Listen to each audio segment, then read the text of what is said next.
new mom looking for a simple, safe, and convenient way to express milk? This video is just for you.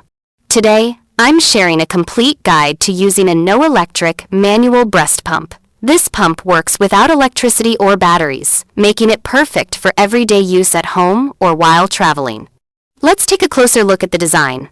It's lightweight, compact, and very easy to hold. The soft silicone cup fits comfortably on the breast and helps create gentle suction for a smooth and pain-free pumping experience.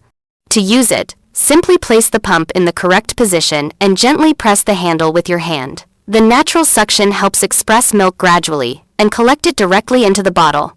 One of the best things about this manual breast pump is that it's quiet and portable. You can use it anytime without disturbing your baby or anyone around you.